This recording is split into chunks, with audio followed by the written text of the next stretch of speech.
Homeward Bound Daily Devotional by Ellen G. White. Pray like Jacob, May 8th. I will not let thee go, except thou bless me. Genesis chapter 32, verse 26. The season of distress and anguish before us will require faith that can endure weariness, delay, and hunger, a faith that will not faint though severely tried. The period of probation is granted to all to prepare for this time. Jacob prevailed because he was persevering and determined. His victory is an evidence of the power of importunate prayer.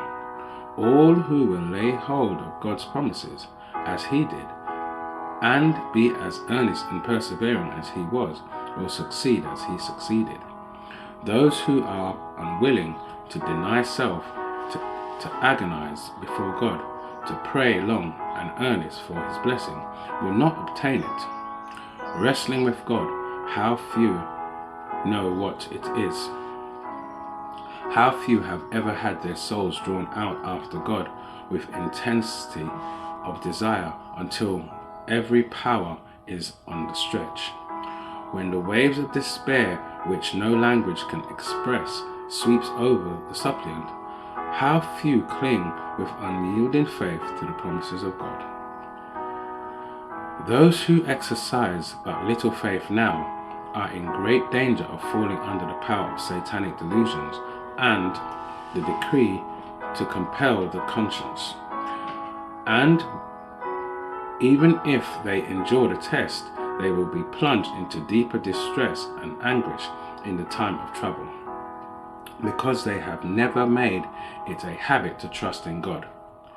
The lesson of faith, which they have neglected, they will be forced to learn under a terrible pressure of discouragement.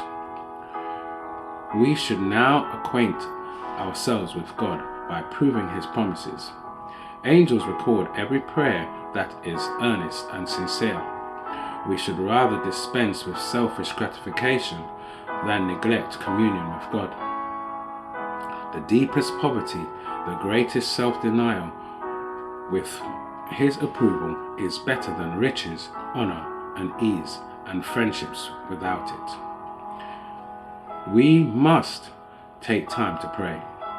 If we allow our minds to be absorbed by worldly interest, the Lord may give us time by removing from us our idols of gold, of houses, and of fertile lands.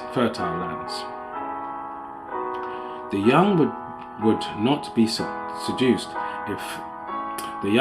seduced into sin if they would refuse to enter any path save that upon which they could ask God's blessing.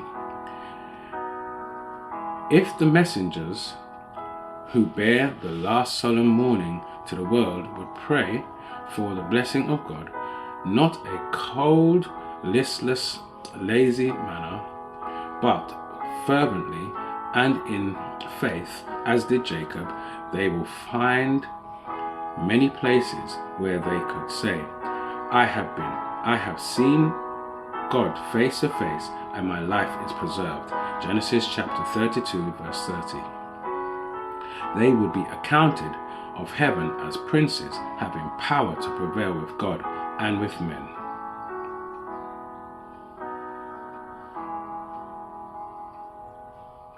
Homeward Bound